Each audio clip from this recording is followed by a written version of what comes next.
kita bisa hadir di majelis ilmu ini. Mudah-mudahan hadir kita di majelis ini akan menjadi sebab turunnya rahmat Allah Subhanahu wa taala. Amin ya Allah ya rabbal alamin. Salawat wa salam sama-sama kita sampaikan kepada panutan abadi kita Nabi Muhammad sallallahu alaihi wasallam. Semoga kita termasuk umat yang mencintai Nabi dan mudah-mudahan Nabi mencintai kita. Amin ya rabbal alamin.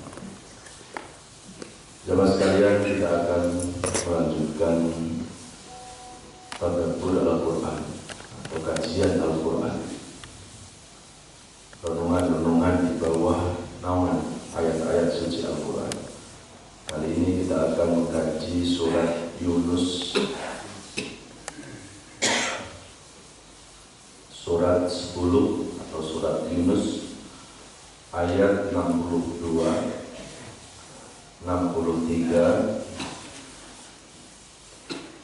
dan 64. A'udzu billahi minasyaitonir rajim. Bismillahirrahmanirrahim. Ala inna awliya Allahi la khawfun 'alaihim wa la hum yahzanun.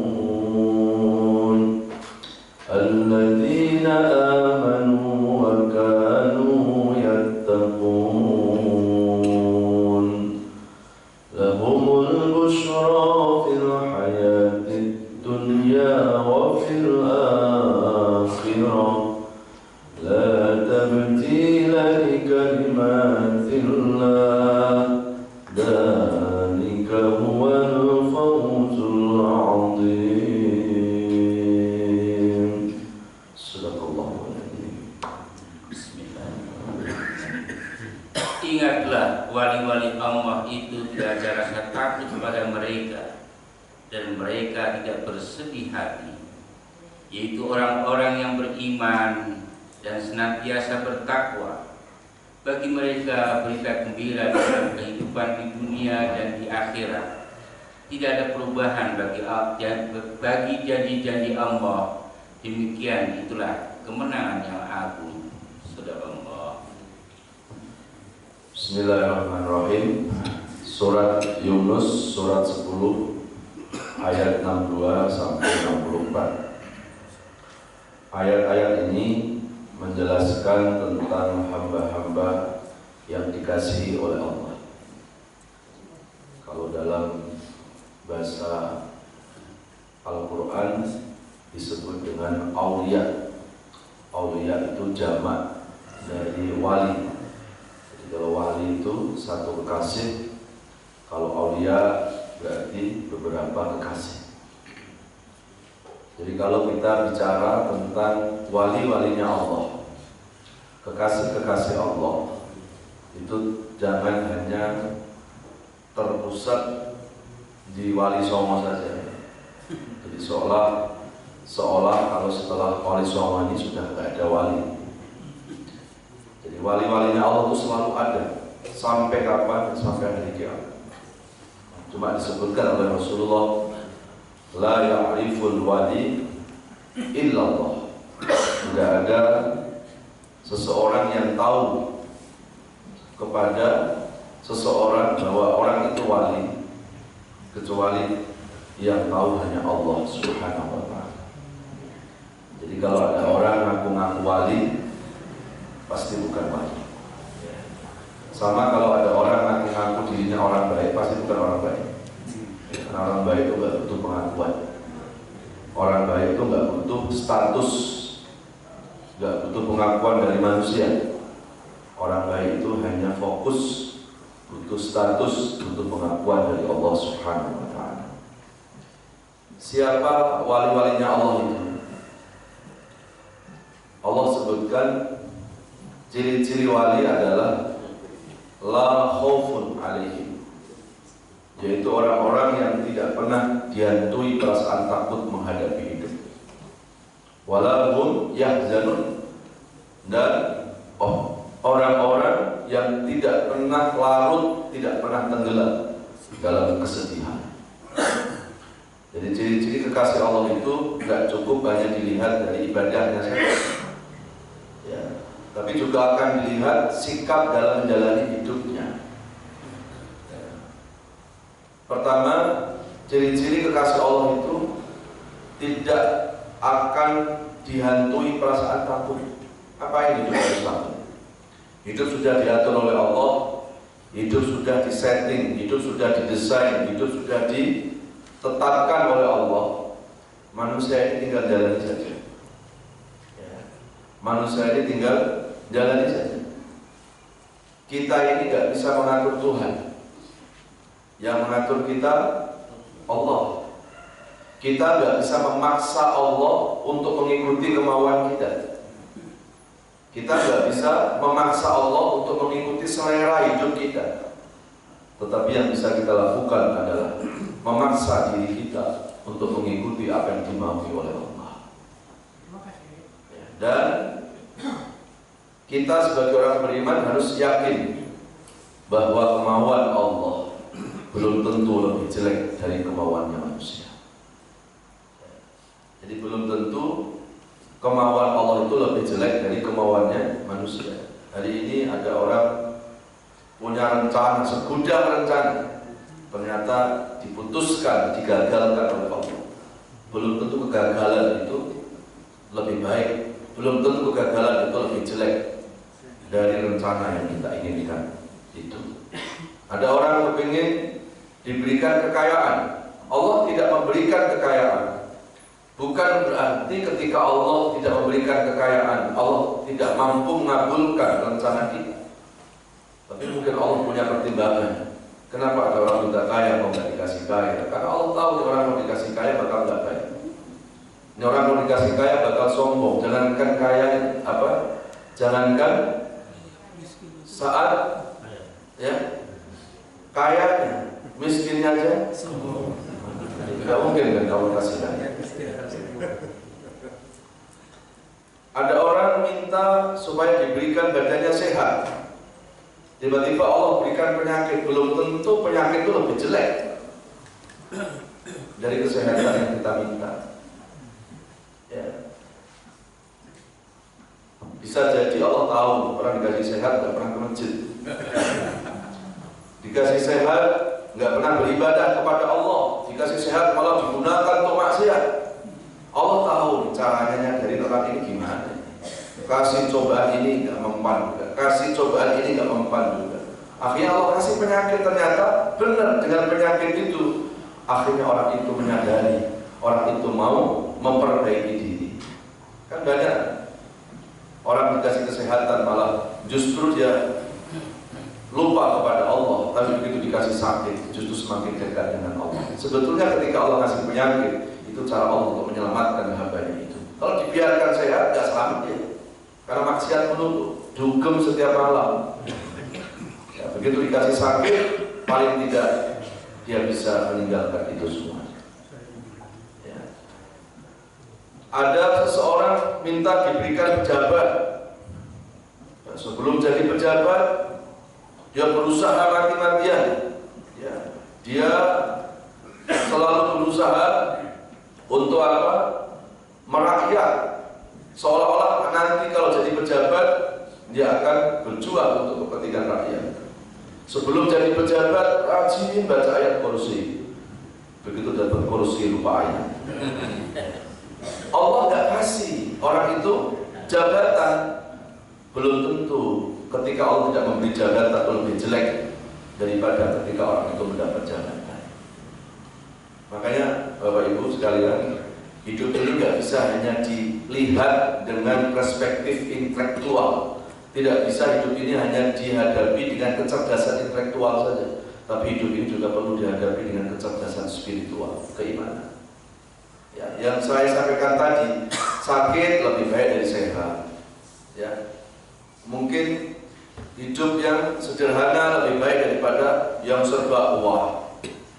Rakyat biasa lebih baik daripada seorang pejabat. Ini kalau kita hanya ukur pakai akal, nggak nyambung akal kita. orang sehat sama sakit kalau dibantu sakit. Karena yang bicara akal. Tapi ketika yang bicara adalah kecerdasan spiritual, yang kita buat melihat sesuatu adalah keimanan yang negatif. Kalau kita lihat dengan keimanan, itu bisa bermakna positif. Yang negatif bisa bermakna positif. Saya mau ambil contoh. Sekarang di penjara KPK itu nggak ada orang kaya, nggak ada orang miskin, Pak. Di penjara KPK itu isinya, kalau nggak pejabat, orang kaya. Dulu pejabat orang kaya sebelum dia itu masuk penjara, kayak apa? Berkeinginan supaya mendapatkan itu.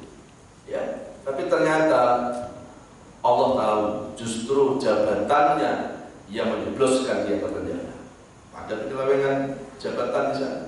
Justru harta bendanya yang membawa dia ke penjara. Saya yakin mereka-mereka yang berada di penjara KPK, di hati kecilnya pasti bicara. Kalau tahu harta saya malah membawa saya ke penjara karena saya korupsi.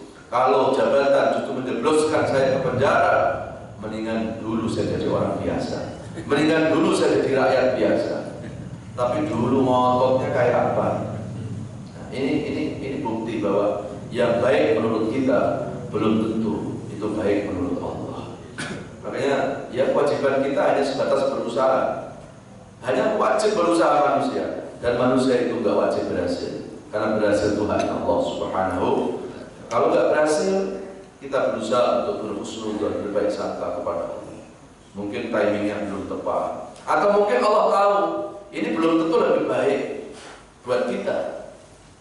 Ini yang Allah jelaskan dalam surat Al-Baqarah 216. Asa an takrahu syai'an wa huwa khairul lakum wa asa an tuhibbu syai'an wa huwa syarrul lakum wallahu ya'lamu wa antum la ta'lamun.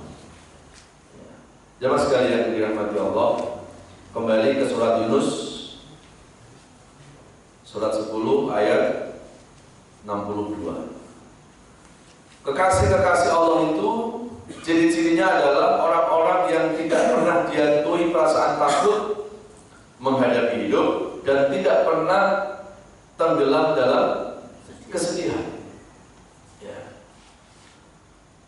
Kalau orang dalam hidup itu tidak dihantui perasaan takut, tidak larut dalam kesedihan, pasti hidupnya lebih bahagia.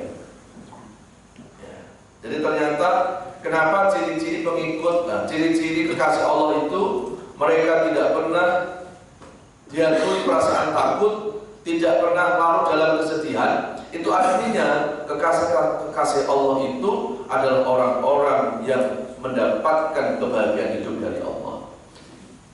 Ya. Karena kalau orang itu sudah tidak dihantui perasaan takut, pasti akan tenang hidupnya. Jadi banyak orang mengejar kebahagiaan hidup itu seolah-olah ada di harta, ada di jabatan. Padahal ada orang kaya masih dihantui perasaan takut, nggak akan bahagia orang kaya. Coba lihat orang kaya masih takut miskin, nggak akan tenang. Ada orang kaya masih takut miskin, dia nggak bersyukur, akhirnya merasa kurang. Ketika merasa kurang, ya nggak bahagia. Jadi berarti ketika ada orang itu nggak mendapatkan kebahagiaan, itu bukan karena tak ada harta, tetapi karena ketakutan yang menghantui jiwa. Makanya ketika Allah itu cinta kepada hamba, dihilangkan penyakit-penyakit takut itu, akhirnya bahagia hidup. Ya. Pejabat masih dihantui perasaan takut, nggak akan tenang ya. Pejabat takut di reshuffle, pejabat takut dipecat sama atasan, nggak tenang kan? Lihat pejabat yang takut dipecat sama atasannya, akhirnya pencitraan, menjilat, cari muka dicari-cari saking bingung, padahal ada jadi. Nggak tenang hidupnya. Ya. Kenapa? Ya ketakutannya itu, Pak. Ya. Hidup takut mati, sama. Ya ngapain juga harus takut mati? Ya. Kalau yang takut mati terus nggak mati-mati, nggak apa-apa, takut mati. Yang takut mati tetap mati. Yang hari ini berani mati, minta mati pun nggak mati juga. Ya kenapa? Karena kematian itu hubungannya dengan takdir. Nggak ada hubungannya dengan takut, nggak takut gitu. Ya. Karena saya nggak kurang sependapat kalau ada orang mengatakan itu yang naik pesawat Lion Air itu meninggal semuanya itu. Seolah-olah meninggalnya itu dihubungkan dengan kecelakaan. Padahal nggak ada hubungan sama kecelakaan, Pak. Ya, nggak ada hubungan sama kecelakaan. Kematian itu nggak ada hubungannya sama sakit, sehat, muda, tua, kecelakaan atau di rumah, nggak ada hubungannya. Kematian itu hubungannya dengan takdir. Jadi kalau ada yang bertanya, Pak, itu sebelah rumah meninggal kenapa? Udah tua, Pak Ustaz. Jadi seolah-olah meninggalnya dihubungkan sama tua. Dan yang bayi meninggal juga banyak. Jadi nggak ada hubungannya sama usia. Kematian itu hubungan dengan takdir Allah. Takdirnya orang itu meninggalnya tua, tetapi Allah mengambil nyawa hambanya. Nggak usah nunggu usia tua. Karena ada yang muda pun meninggal. Kalau sudah sesuai dengan ketetapan Allah. Itu meninggal kenapa itu? Yang belakang rumah, iya udah sakit-sakitan. Jadi seolah-olah dihubungkan meninggalnya karena kalau meninggal itu dihubungkan sama sakit, yang sehat itu banyak yang meninggal. Ribuan orang di Palu itu nggak ada yang sakit, Pak. Saat hari itu memang sudah ditetapkan oleh Allah meninggalnya seseorang, meninggal seseorang. Ya, makanya jangan naik pesawat. Ya, kalau kamu nggak naik pesawat kan nggak jatuh, nggak ada yang bisa mengetahui rahasia kematian. Makanya karena kematian itu nggak ada hubungan sama usia, nggak ada hubungan sama sehat, nggak ada hubungan sama sakit. Rasulullah menganjurkan ingat mati itu kapan saja. Emang ada hadisnya ingat mati loh karena udah umur 80 tahun. Ingat mati loh udah sakit-sakitan. Nggak ada. Yang diperintahkan Nabi adalah ingatlah kematian. Ya, ingatlah kematian. Kapan saja. Dalam kondisi kapan saja, dalam kondisi apapun ingat kematian. Karena kematian bisa datang dengan tiba-tiba. Kamin sohihin yamutu bi ghairi illatin. Berapa banyak orang yang badannya sehat meninggal tanpa gejala. Ya, ada orang pagi-pagi berangkat kantor badannya masih gagah, ternyata sore sudah jadi jenazah. Berapa banyak orang yang setiap hari dia berusaha olahraga. Tujuannya olahraga biar apa? Biar badannya sehat. Kalau badannya sehat, logikanya biar panjang umur. Berapa banyak seorang atlet meninggal di saat olahraga? Ya. Terus hubungannya dengan apa kematian? Yang olahraga mati, yang malas olahraga juga mati, yang sakit mati, yang sehat, yang tua mati, bayi mati. Berarti hubungan kematian adalah dengan takdir Allah. Berarti kalau kematian itu takdir Allah, yang ditakuti apa? Yang ditakuti apa? Mati. Hari ini mau takut mati, kalau sudah saatnya mati ya mati, Pak. Tapi kalau belum saatnya meninggal, habis pengajian kita datang ke rumah sakit terdekat, masuk ruang ICU, ada orang sudah koma 3 hari 3 malam. Dokter bilang ini nggak ada harapan. Bahkan keluarganya pun sudah berkumpul, daripada melotot, daripada nggak ada harapan, Pak, nggak ada gejala-gejala kesembuhan, bahkan keluarganya pun sudah berdoa, ya Allah, kalau mau ambil aja ya Allah, ambil ya Allah. Belum saatnya meninggal nggak bisa. Dan kalau sudah saatnya meninggal, nggak usah nunggu ke rumah sakit, Pak. Lagi makan sarapan pagi aja, kalau meninggal di saatnya. Semuanya itu sudah ditetapkan oleh Allah. Makanya ciri-ciri kekasih Allah itu nggak pernah takut diadui perasaan takut. Termasuk nggak pernah takut menghadapi kematian.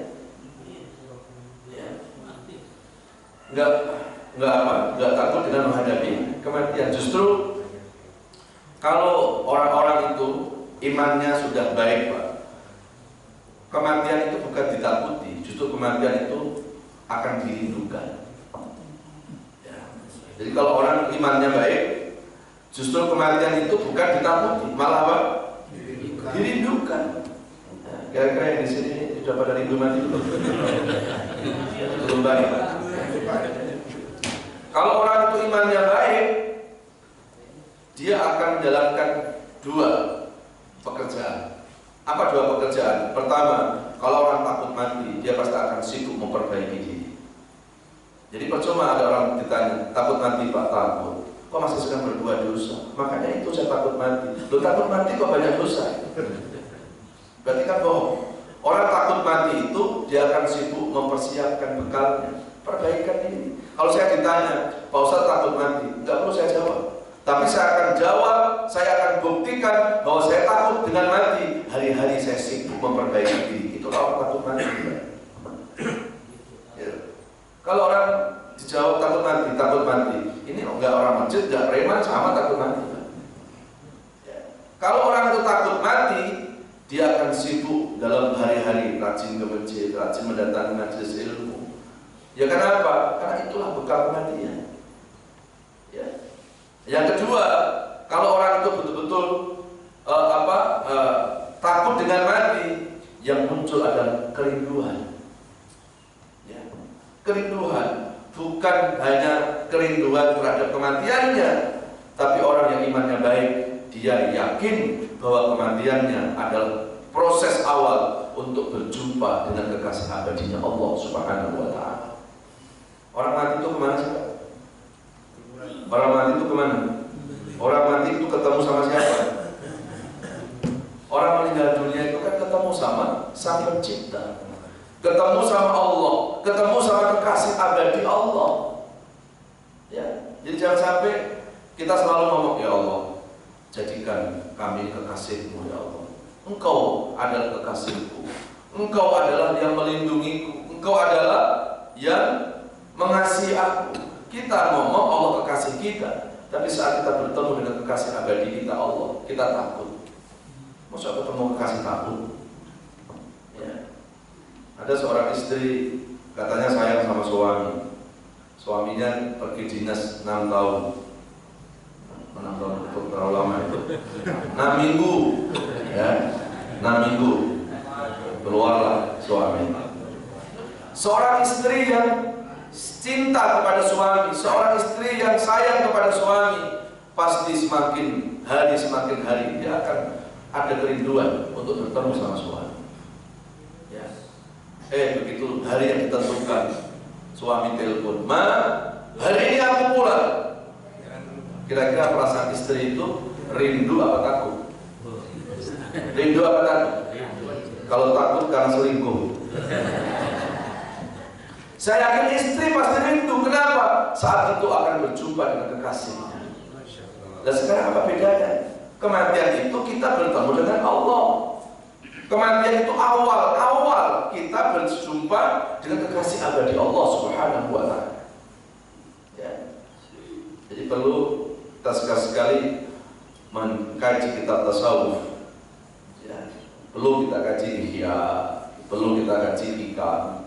Jadi supaya kita melihat sesuatu tidak hanya dengan logika, perasaan. Coba lihat dengan mata hati. Lihat dengan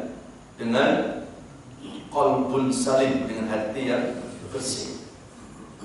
Ya. Kematian itu bukan mati. Kematian adalah untuk hidup.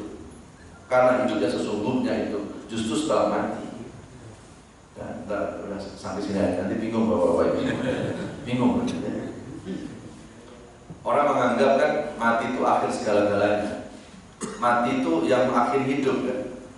Justru kematian itu bukan akhir dari hidup, justru awal dari kehidupan. Walal akhiratu khairun wa abqa. Walal akhiratu khairul laka minal ula. Jadi dia hidup sesungguhnya itu akhirat. Dan proses kehidupan akhirat itu diawali dari kehidupan alam kubur. Al-qabru awalun min manazilil akhirah. Fa inna jannata ba'dahu wa in saqa ba'dahu. Alam kubur itu awal dari tempat akhirat. Di kubur disiksa sampai akhirat masih disiksa. Di alam kubur mendapat nikmat tandanya, di akhirat pun mendapat nikmat dari Allah Subhanahu wa Ta'ala. Jadi sekali lagi, kematian bukan untuk ditakuti, tapi kematian untuk dipersiapkan dan untuk dirindukan. Ya. Suratnya Al-Ankabut, surat 29. Ayat yang kelima, wa man kana yarju liqa Allah wa man kana yarju liqa Allah fa inna ajalallahi la'at wa huwas samiul alim. Barang siapa yang mau berjumpa dengan Allah, sesungguhnya ajal itulah waktu yang paling tepat. Ajal itu adalah waktu yang terdekat. kematian. Jadi proses seseorang itu bertemu dengan Allah diawali dari kematian.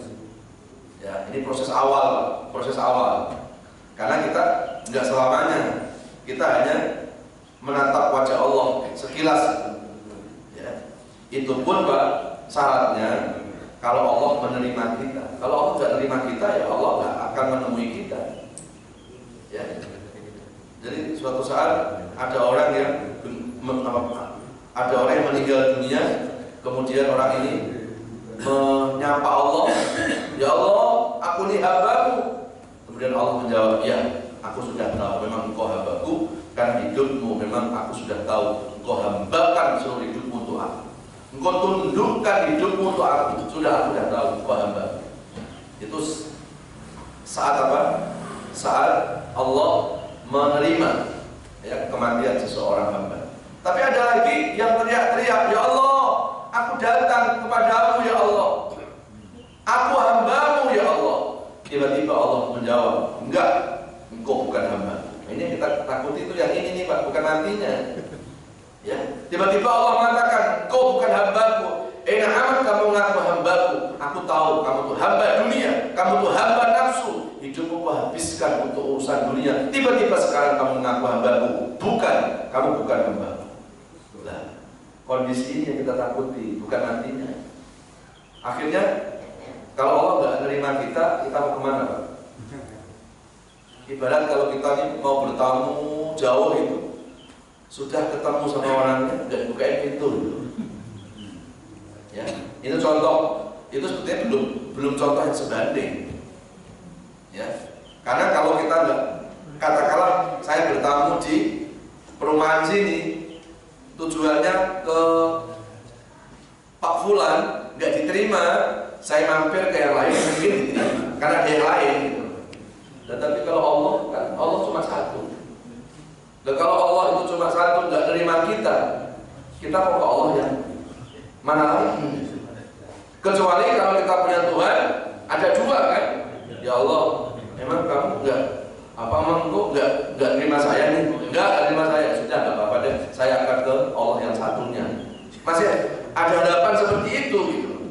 Tapi kalau Allah itu cuma satu-satunya, la ilaha illallah. Allah cuma satu, dan Allah yang menjadi tujuan hidup kita yang satu itu tidak menerima kehadiran kita. Kira-kira mau kemana Pak Ina? Ya. Terus kita bilang, ya sudah deh ya Allah, jadi kok nggak terima aku ya Allah? Enggak aku terima, ya sudah deh. Kalau gitu aku kembali ke dunia lagi. Kalau gitu aku kembali ke keluargaku lagi. Enggak bakal. Akhirnya apa? Kita dicampakkan dengan rahmat Allah. Kita tidak akan diopeni sama Allah. Nah ini yang kita takutkan. Ya. Pernah nggak kita berpikir seperti itu? Nunggu kapan kok belum? Jadi kita sekali-sekali gitu, tafakur, merenung gitu. Iya ya. Umur sudah bertambah nggak kebaikan saya? Kalau tiba-tiba saya meninggal dengan amal yang seperti ini, kira-kira Allah menerima saya apa tidak? Jangan-jangan ketika aku mengatakan, ya Allah aku hambamu, kemudian Allah menjawab, enggak, engkau bukan hamba, karena engkau hamba dunia, karena engkau hamba nafsu. Akhirnya apa? Penyesalan hanya tinggal penyesalan, dan penyesalan selalu datang di akhir. Jamaah sekalian yang dirahmati Allah Subhanahu wa taala. Oleh karena itu Pak, di dalam Al-Qur'an 6.600 sekian ayat 114 surat, Allah itu menggunakan bahasa kematian. Di dalam Quran itu tidak pernah di Quran dengan redaksi bahasa yang menakutkan. Yang takutkan kita sebenarnya. Ya. Di Quran itu kalau bicara bahasa kematian itu ada 5. Satu adalah al-maut, kedua adalah rojiun, ketiga adalah wafat, keempat adalah liqa Allah, perjumpaan dengan Allah, kelima adalah wafat. Coba diulang. Al-maut, rojiun, terus liqa, terus ajal, wafat. 5 itu. Ya. Yang rojiun Itu Allah jelaskan di Al-Baqarah ayat 156. Wa basyiril ladzina amanu wa basyiris sabirin alladzina idza asabatuhum musibah qalu inna lillahi wa inna ilaihi raji'un. Kita milik Allah. Raji'un itu pulang kampung. Kita akan kembali kepada Allah. Kita akan pulang ke kampung. Kita roja'a. Raji'un itu diambil dari bahasa Arab roja'a yarji'un. Kembali, pulang kampung. Kampung kita mana? Akhirat. Sekarang saya mau tanya, orang pulang kampung takut apa rindu? Rindu. Gak ada yang takut kan berarti? Gak ada kematian itu dengan bahasa yang menakutkan, Pak. Orang pulang kampung, udah jelas pulang kampung tuh macet, tetap aja kita rindu, Pak. Ya? Tetap apa? Tetap apa? Tetap rindu kan? Karena kita akan pulang ke kampung kita. Ada keindahan di kampung sana. Kematian itu Allah gunakan dengan roji'un. Yang kedua, Allah menggunakan bahasa kematian itu dengan wafat. Ya, wafat itu diambil dari bahasa Arab wafa yuwafi, innama yuwaffas sabiruna bighairi hisab. Kata wafat itu seseorang yang akan menerima pahala, seseorang akan menerima gaji. Itu wafat. Makanya kalau untuk orang-orang yang soleh, yang paling tepat bahasa kematian itu menggunakan redaksi bahasa wafat. Karena orang soleh mendapatkan pahala. Kalau preman nggak pas, preman kalau wafat itu nggak pas. Modal. Jadi kalau ulama, nabi itu wafat. Makanya ketika kita dialog berbahasa Arab, ternyata bahasa Arab itu ada tingkatan-tingkatannya. Wafat itu bahasa kematian yang paling tinggi, kromonggil. Itu bahasa yang paling halus. Karena wafat itu disematkan kepada orang-orang soleh. Karena orang soleh ketika meninggal, mereka wafat, mereka menerima gaji. Innama yuwaffas sabirun. Orang-orang yang sabar mendapatkan kebaikan, mendapatkan gaji. Sekarang saya bertanya, Pak, kalau Allah menggunakan bahasa kematian dengan bahasa wafat, wafat itu menerima pahala, menerima upah, menerima gaji. Saya mau tanya, saat orang bekerja, yang ditunggu kapan? Yang ditunggu kapan? Ya, yang ditunggu tanggal muda. Ya. Karena pasti sudah dapat gaji. Ya, tiba-tiba ada orang bekerja menerima gaji, loh Mas, kok pucat kayak gitu? Takut. Itu sama orang takut ketika mau menghadapi kematian.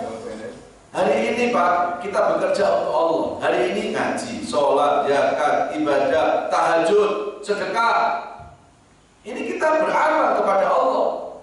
Ya, kata Allah, ntar ya, nggak bisa sekarang aku gaji kamu. Nanti ada saatnya aku gaji. Kapan orang itu mendapatkan pahalanya? Ya kematian itu, Pak. Jadi kalau ada orang menghadapi kematian takut, berarti dia tidak mau untuk menerima pahala Allah Subhanahu wa Ta'ala.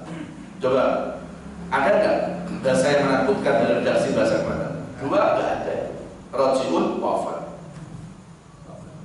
Ketiga, Allah menggunakan dengan bahasa al-maut. Kullu nafsin dha'iqatul maut. Surat berapa? Al-Imran 185. Setiap yang bernafas, kullu nafsin dha'iqatul maut, pasti akan mencicipi, akan merasakan kematian. Al-maut itu diambil dari redaksi bahasa Arab mata yamutu mautan, artinya ketiadaan. Ya. Jadi manusia itu awalnya tiada, akan kembali kepada tiada. Wajar nggak Pak? Ya nggak ada, terus akhirnya nggak ada juga. Ya apa yang ditakuti? Emang awalnya nggak ada kok. Terus akhirnya nggak ada, itulah yang namanya manusia. Dan itu dalam bahasa Arab disebut al-maut. Keempat, Allah menggunakan redaksi bahasa kematian itu dengan bahasa liqa Arabi atau liqa Allah, perjumpaan seorang hamba dengan kekasih abadinya Allah Subhanahu wa Ta'ala. Perjumpaan sama Allahnya di Quran disebut ada dua media. saat meninggal dunia, kemudian saat kita di dalam surga. Jadi nanti kita menatap wajah Allah itu ada di dua tempat itu. Awal saat kita meninggal dunia, itu saat Allah menerima dan tidaknya, nanti Allah akan tampakkan, ya hambaku, sini hambaku. Ya ayyuhal nafsul mutmainnah irji'i ila rabbiki radiyatan mardiyah. Saat itu Allah nampak, tapi sekilas hanya menyambut kedatangan kita. Atau jangan-jangan saat meninggal dunia sama sekali tidak disambut sama Allah. Dan ketika kita di dalam surga, baru kita bisa menatap wajah Allah. Dan ketika seseorang itu bisa menatap wajah Allah, ternyata itu lebih nikmat dari nikmat surganya. Jadi Rasulullah pernah bertanya kepada sahabat, apakah kalian tahu ada nikmat yang lebih puncak dari surga? Dan Rasulullah menjawab, ada nikmat yang lebih puncak dari surga adalah ketika seseorang di dalam surga bisa menatap wajah Allah. Ya. Mana ayatnya? Kahfi surah 18 ayat 110. Wa man kana yarju liqa'a rabbih falyamal 'amalan shalihan wa la yusyrik bi ibadati rabbih ahada. Karena siapa yang mau berjumpa dengan Allah masuk di dalam surga, maka syaratnya beriman, beramal, jangan pernah datang ke dukun, jangan pernah musyrik kepada Allah. Ini yang akan bisa menyebabkan kita bertatap muka dengan Allah. Kemudian lanjut kembali ke surat Yunus. Jadi orang kalau menjadi wali, kalau menjadi kekasih Allah itu, dia tidak akan pernah dihantui perasaan takut. Belum saya tadi ya? Belum. Kurang? Ajal. Al-Munafiqun surah 63 ayat yang ke-11. Wala yu'akhirallahu nafsan idza jaa ajaluha. Ketika sudah datang ajal, tidak ada yang bisa memundurkan dan tidak akan ada yang bisa memajukan. Ajal itu apa? Ajal itu kalau dalam bahasa Arab diambil dari bahasa ajalan yu'ajil. Artinya apa? Ajal itu adalah ajlan. Ajlan itu kalau dalam bahasa kita adalah jatuh tempo. Ya, di ajal itu jatuh. Jadi manusia itu ada jatuh temponya. Ya, apa itu? Kematian. Maka kematian disebut dengan ajal, jatuh tempo. Jadi sudah saat tempo, sudah saat jatuh tempo, ya kita akan kembali kepada yang punya. Kita akan kembali kepada Allah Subhanahu wa ta'ala. Nah, mudah-mudahan setelah ngaji ini Pak, pelan-pelan kita ubah mindset. Harus bisa. Menunggu kapan? Kita pelan-pelan merubah mindset, merubah cara berpikir kita yang tadinya kita memandang kematian menakutkan, kita pelan-pelan ubah. Bagaimana cara merubah mindset tentang kematian? Dari kematian yang hanya kita lihat selalu dari makna fisikal, makna fisik itu kita rubah. Bukan makna fisik yang kita lihat, tapi hikmah yang kita lihat. Hikmah itu apa? Di balik peristiwanya itu. Ya.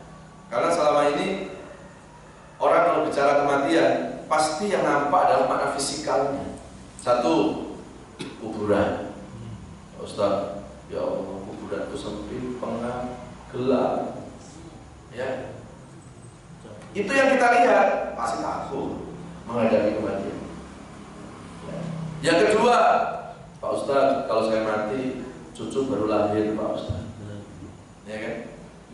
Jadi dunia kan fisik lagi yang kita lihat. Kalau kita memandang kematian masih sebatas makna fisikal itu, Pak, sulit kita untuk merasakan bahwa kematian adalah sebuah awal kita akan berjumpa dengan kekasih abadi Allah. Ya. Pak Ustaz, gimana kalau aku meninggal? Terutama ibu-ibu. Kalau nanti aku meninggal, suamiku ya.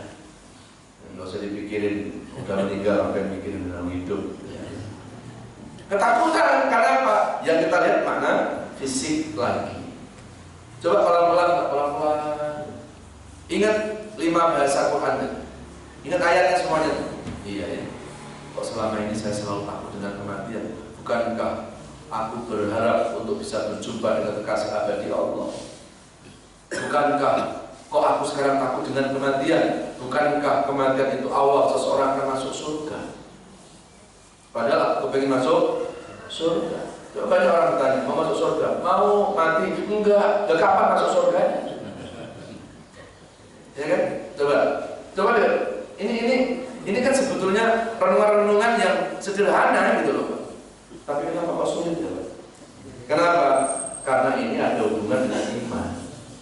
Ini nggak bisa Pak Ustadz ceramah bibirnya doer sekalipun, nggak bisa merubah mindset kita tuh nggak bisa, Pak. Karena ini akan kembali pada keimanan kita. Ya, ini akan kembali kepada apa? Keimanan kita. Makanya tadi di surat Yunus ayat 62, 63-nya apa? Supaya hidup tidak dihantui perasaan takut, supaya hidup tidak dihantui, tidak tenggelam dalam kesedihan. Kuncinya ayat 63 surat Yunus apa? Alladzina amanu wa kanu yattaqun. Iman, dialah orang-orang yang beriman dan bertakwa kepada Allah. Jadi kalau orang itu imannya baik, pasti orang yang imannya baik akan mudah ikhlas dalam jalan hidup. Ya, ikhlas, siap jadi orang kaya, siap jadi orang miskin, siap hidup, siap mati. Ini kan ikhlas, Pak. Ya, dan ciri-ciri orang ikhlas itu apa? Nggak mudah panik menghadapi hidup, tidak mudah cemas menghadapi hidup, tidak dihantui perasaan-perasaan takut menghadapi hidup. Ngapain hidup harus takut? Itu sudah diatur oleh Allah. Jalan saja sampai nanti Allah merubah ketetapannya sendiri. Ya. Jadi iman yang baik itu menurut Quran tadi ternyata tidak cukup hanya dilihat dari sholatnya saja, tapi masih takut-takut menghantui. Gimana mau dikatakan orang imannya baik? Jadi orang imannya baik itu gak cukup hanya dilihat dari ngajinya saja, ibadahnya saja, sholatnya saja, tapi pelan-pelan, Pak. Ya, kita berusaha untuk memasukkan, ya, untuk memasukkan apa? Satu keyakinan bahwa ketakutan hanya kita lakukan hanya kepada Allah. Ya, takut kepada Allah, bukan takut menghadapi kehidupan. Dan juga bukan takut menghadapi kematian. Kemudian yang ke-60 berapa? 4. Lahumul busra fil hayati dunya wa fil akhirah. Dan kalau orang itu satu, kekasih Allah. Ciri-ciri kekasih Allah tidak dihantui perasaan takut, tidak tenggelam dalam kesedihan, selalu beriman dan bertakwa. 64 janji Allah. Pasti orang itu akan mendapatkan busra. Apa busra itu, Pak? Kebahagiaan di dunia dan di akhirat. Ternyata menurut Quran, kalau hidup mau bahagia, Pak, kuncinya itu bukan di harta, kuncinya itu bukan di jabatan. Kalau hidup mau busra, mau bahagia dunia akhirat, kuncinya adalah kita tidak boleh dihantui perasaan takut menghadapi hidup. Pasti lebih tenang hidupnya. Dan tidak boleh larut dalam kesedihan. Masalah sudah 2 tahun, kadang sedihnya sampai sekarang. Itu nyiksa diri hari ini. Ya, makanya ada doa Rasulullah, Allahumma inni a'udzubika minal hammi wal hazan wa a'udzubika minal ajzi wal kasal wa a'udzubika minal jubni wa ghalabati daini wa qahri rijal. Rasulullah berlindung kepada Allah, ya Allah, kami berlindung dari sifat cemas, dari sifat sedih, dari malas, dari lemah, dari dihantui perasaan takut. Nabi aja minta dilindungi loh, Pak, dari perasaan-perasaan takut itu.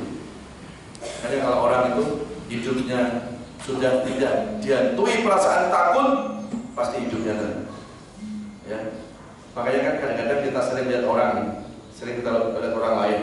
Ini orang ini mentalnya terbuat dari apa ya?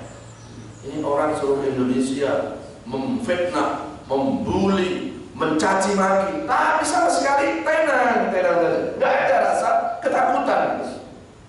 Kan kita mikir kan, ini apa kekuatannya? Ya nggak usah bingung kita. Ini kekuatannya itu bukan dalam fisiknya, kekuatannya adalah dalam keikhlasan. Dia tidak takut menghadapi hidup dan juga tidak takut menghadapi kematian. Karena dia sudah yakin betul kok bahwa apa? Bahwa yang namanya kehidupan ini sudah didesain oleh Allah. Manusia tinggal jalani saja. Ya. Nah, mudah-mudahan apa yang saya sampaikan tadi mudah-mudahan ada manfaatnya. Dan saya berharap mudah-mudahan kajian ini tidak hanya didengar dengan telinga kita dengar dengan hati, kita terima dengan hati. Sehingga kalau Al-Quran itu diterima dengan hati, didengar dengan hati, maka yang muncul adalah hidayah Allah. Ya, tapi kalau hanya didengar dengan telinga, ya sudah, keluar dari masjid, ya, hilang lagi. Terima dengan hati, pasti ini akan menjadi ruh, menjadi kekuatan. Baik, saya kira itu yang bisa disampaikan. Semoga ada manfaat. Ada yang mau bertanya satu dua? Alhamdulillah, saya kembali kasih para Ustaz Abdul yang telah menyampaikan pelajaran pagi ini, itu terkait dengan kematian. Jadi mati adalah awal dari kehidupan kita yang baru, di mana kita akan mempertanggungjawabkan segala apa yang telah kita perbuat selama kita hidup di alam dunia. Mudah-mudahan semuanya untuk meningkatkan keimanan dan ketakwaan kita kepada Allah SWT. Langsung pada sesi tanya jawab, 1, 2. Ada lagi? 3 ya. Langsung ya. Assalamualaikum warahmatullahi wabarakatuh. Pertanyaan saya Ustaz tentang bahwa ada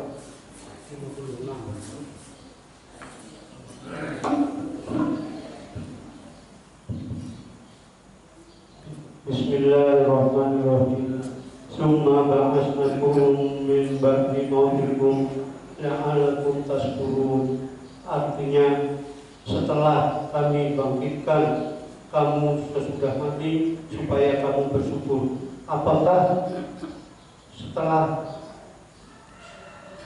mati masuk kuburan,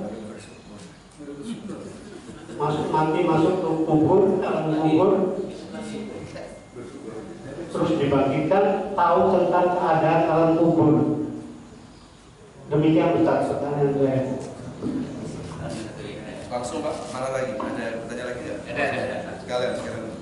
Ya, Pak Ustaz, untuk menjadi aulia itu, apakah kita yang berusaha atau Allah yang memilih gitu? Terima kasih. Assalamualaikum warahmatullahi wabarakatuh. Satu lagi ya. Assalamualaikum warahmatullahi wabarakatuh. Terima kasih atas waktunya Pak Ustaz. Mohon maaf apabila pertanyaan saya salah, mohon dijelaskan. Tadi dikatakan tentang aulia itu kalau ada orang yang mengaku-ngaku dirinya sebagai aulia, pastilah dia bukan aulia. Yang ingin saya tanyakan, predikat aulia itu seandainya diberikan kepada seseorang oleh masyarakat dan kita akan menunjuk dia sebagai pemimpin, apakah mungkin Bapak kalau predikat aulia itu diberikan oleh masyarakat? Terima kasih. Assalamualaikum warahmatullahi wabarakatuh. Ya, summa ba'asna min ba'di mautikum la'allakum tashkurun ya.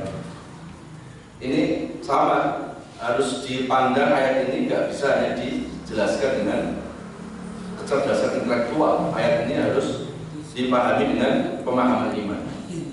Ya. Kalau surga itu nikmat, ya, proses orang mendapatkan surga itu diawali dari mana, Pak? Kematian ya. Nah, maka kalau orang itu memahami bahwa seseorang akan masuk surga harus melalui proses kematian, dia harus bersyukur. Karena saat itu dia akan menggapai yang namanya kenikmatan surga. Tapi kan juga ada ayat lagi, ada kematian yang menjadi kufrotan min kufarin, justru menjadi awal dari mendapatkan siksa di neraka. Kalau proses kematian itu adalah kita lihat sebuah perjalanan akan membawa kita ke dalam jannah, ke dalam surga, ya kita harus bersyukur, ya harus bersyukur. Tapi nggak usah buat acara syukuran, ya setelah meninggalnya orang, yuk kita buat acara syukuran sudah mati, orang malas tuh, komplek. Ya. Bersyukur itu artinya karena saat itu kita akan menuju yang kita cita-citakan, surga. Saat itu kita akan berjumpa dengan kekasih abadi Allah. Masa ketemu sama Allah, terus itu kita nggak bersyukur, ya. Kemudian yang kedua kedua tentang tadi tentang aulia. Dipilih atau kita yang usaha? Ya.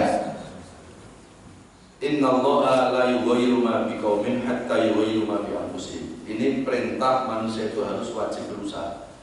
Ya, itu ada di Ar-Ra'd surat 13 ayat 11. Allah tidak akan merubah keadaan semua manusia kecuali kalau manusia berusaha untuk merubah keadaannya sendiri. Jadi nggak mungkin predikat oleh Allah cukup datang sendiri, nggak mungkin. Mesti harus ada proses.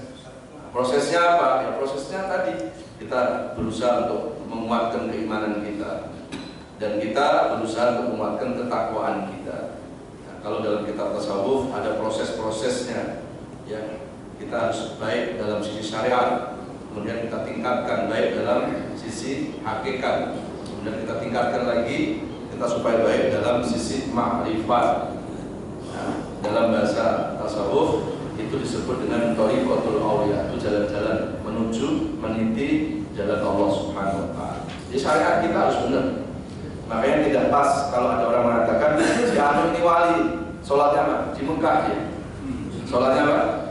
Di Mekah. Atau ada seorang wali, tapi kok ternyata sholat enggak pernah, ngaji enggak pernah. Terus kita bilang wali, dari mana kita katakan wali?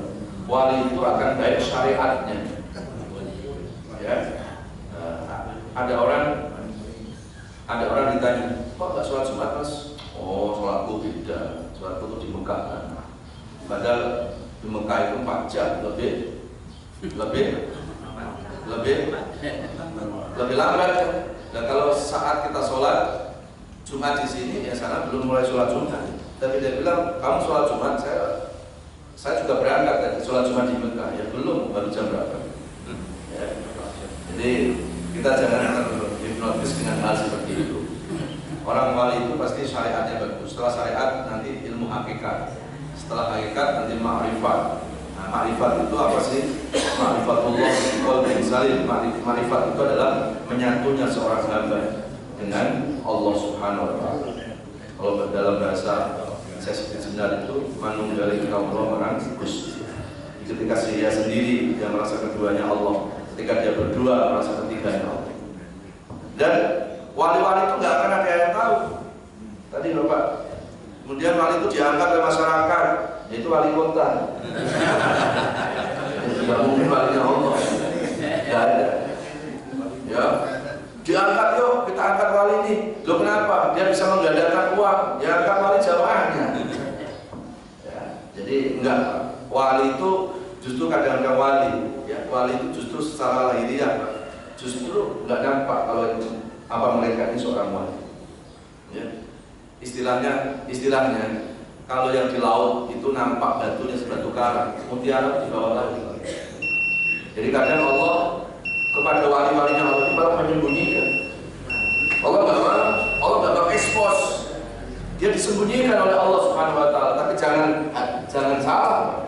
Yang sembunyi ini Pak, dia nampak di hadapan para malaikat di singgasana di langit sana. Ada yang nampak di dunia, nampak oleh manusia, tapi di langit tidak nampak oleh malaikat. Ini orang di dunia nggak nampak, dia nggak terekspos di media, tetapi namanya dibesarkan oleh Allah. Malaikat mengenal semua. Dan ketika dia berdoa, jutaan malaikat yang mengaminkan. Makanya nggak boleh kita memandang orang itu hanya dari analisa-analisa kita. Ya. Baik, mudah-mudahan ada manfaatnya. Kita tutup dengan doa A'udzubillahi minasyaitonir rajim. Bismillahirrahmanirrahim. Alhamdulillahirabbil alamin. Ya Allah ya Rahman ya Rahim. Allahumma ja'alna min ahli al-Qur'an. Allahumma ja'alna wa auladana wa ahlina min ahli al-Qur'an. Ya Allah, jadikan kami semua termasuk ahlul Qur'an, ya Allah. Orang-orang yang pecinta Al-Qur'an, mampu membacanya, mampu menghafalkannya, mampu mengkajinya, dan juga mampu mengamalkannya, ya Allah. Jadikan Al-Quran yang kami kaji ini akan menambahkan keimanan dan takwa kami. Jadikan Al-Quran menjadi penyejuk di hati sanubari kami. Jadikan Al-Quran menjadi solusi dalam menyelesaikan persoalan-persoalan hidup ini. Jadikan Al-Quran menjadi obat buat seluruh penyakit-penyakit kami, baik penyakit fisik maupun penyakit hati yang susah diobati. Jadikan Al-Quran menjadi cahaya penerang dalam kegelapan alam kubur kami nanti. Jadikan Al-Quran menjadi syafaatmu, pertolonganmu di akhirat nanti ya Allah. Sallallahu ala nabiyina Muhammadin walhamdulillahi rabbil alamin. Subhanakallahumma wa bihamdika asyhadu an la ilaha illa anta astaghfiruka wa atubu ilaik. Walhamdulillahi rabbil alamin. Wassalamualaikum warahmatullahi wabarakatuh. Waalaikumsalam warahmatullahi wabarakatuh. Alhamdulillah, demikian kami kita pada pagi hari. Kami ucapkan terima kasih pada Ustaz kita. Semoga Allah menambah kebaikan untuk beliau dan untuk kita semua. Sebelum kita tutup untuk besok pagi, insyaallah Ustaz Amar Hasan mudah-mudahan diberikan kesehatan dan kesempatan untuk bisa hadir pada acara tersebut. Dan yang satu lagi kami sampaikan undangan, yaitu undangan Maulid Nabi Muhammad SAW dari Mushola Al-Barokah, yaitu untuk bisa hadir pada hari Sabtu tanggal 8 Desember 2018 waktu pukul 19 sampai dengan selesai. Tempat Mushola Al-Barokah RT 1, penceramah Kiai Haji Dr. Andes Nur Sadar dari Cipondo. Demikian kami sampaikan Ketua Mushola Barokah Bapak Legiana. Dan mari sama-sama kita tutup kembali dengan hamdalah dan doa kafaratul majlis. Alhamdulillahirabbil alamin. Subhanakallahumma wa bihamdika asyhadu an la ilaha illa anta astaghfiruka wa atubu ilaik. Wa billahi taufiq wal hidayah. Al-hidayah. Wassalam.